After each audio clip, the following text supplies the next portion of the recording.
कर्जतमध्ये मिसळ कुठे चांगली मिळते हा प्रश्न आला की एकच उत्तर, भाई शिंदेंची मिसळ.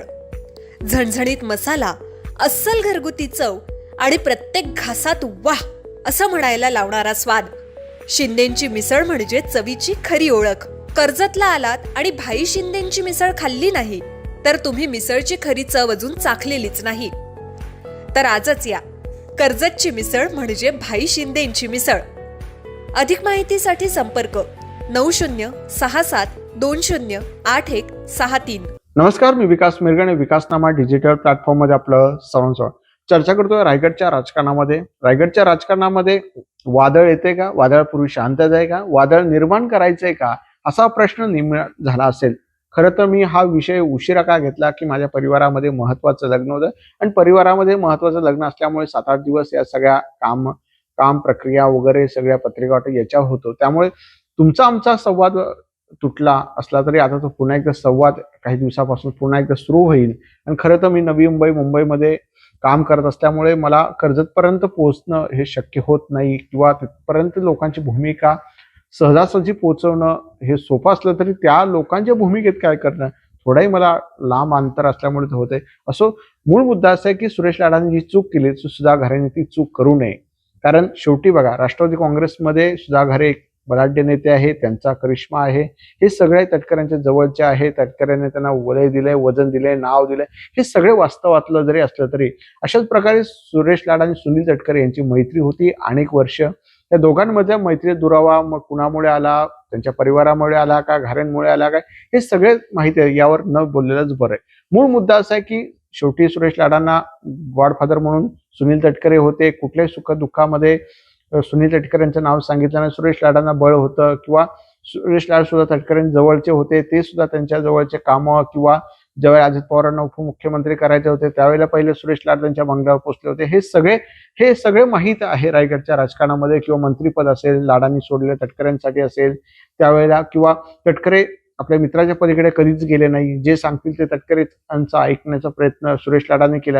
हे सगळं मात्र नंतर काळामध्ये त्यांची मैत्री कुणामुळे तुटली, दुरावा निर्माण झाल्यानंतर मग सुरेश लाड भाजपात गेले. मग भाजपामध्ये गेल्यानंतर मग ज्या पद्धतीने भाजपामध्ये त्यांना गॉडफादर मिळणं आवश्यक होतं किंवा ज्या पद्धतीने भाजपामध्ये सन्मान अपेक्षित होता तसं काही मिळताना दिसला नाही माझ्या माहितीप्रमाणे. त्यामुळे एक माजी आमदार होता, त्यांचं राजकीय पुनर्वसन करायला भाजपने आवश्यक होतं. पक्ष संघटना असेल किंवा इतर व्यवस्था, जे भाजपच्या अनेक व्यवस्था आहेत त्या सिस्टीम मध्ये अनुभवी सल्लागार वगैरे अपेक्षित, मात्र ते भाजप करू शकलं नाहीये. ते चुका भाजपच्या आहेत की लाडांच्या आहेत तर न बोललेलंच बरं आहे. मूळ मुद्दा की त्यामुळे सुरेश लाड सुनील तटकऱ्यांची मैत्री होती आणि या मैत्रीचा फायदा दोघांनाही झालेला आहे.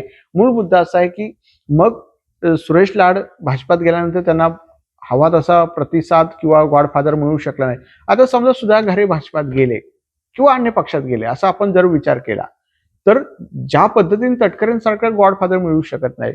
सुनील तटकरे प्रत्येकाच्या सुखदुःखामध्ये असतात. छोटे मोठ्या प्रत्येक कार्यक्रमामध्ये हजेरी लावण्याचं काम हे तटकरे करत असतात. त्यामुळे मूळ मुद्दा असा आहे की तटकरेंसारखा वजनदार रायगडच्या राजकारणामध्ये नेता नाहीये. त्यामुळे काही सुखदुःखामध्ये जर प्रश्न आला किंवा तर सुनील तटकरे सोडू शकतात. कारण शेवटी एक राजकीय नेता वलय जे आहे ते तटकऱ्यांकडे आहे.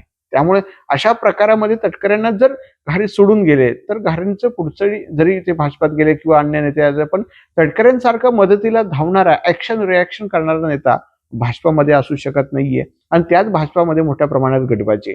त्यामुळे जरी त्याने अन्य पर्याय केला किंवा स्थिर राहिलं असलं तरी आता ती शेवटी जी कटुता आहे ती पुढे निर्माण होईल आणि याचा जो आहे आपण त्याच्यावर बोलत राहणार आहे.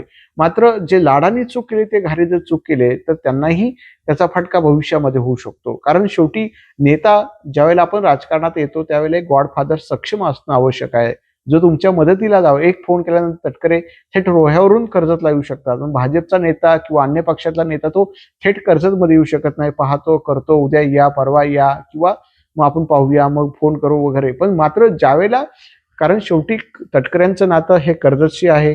तटकऱ्यांचं वलय जे आहे कर्जतच्या राजकारणामध्ये आहे आणि कर्जतची नाती गोती किंवा त्यातलं जे सिस्टीम मध्ये आहे ते तटकऱ्यांना माहित आहे आणि तटकऱ्यांचा एक प्रभाव आहे कर्जतच्या राजकारणामध्ये.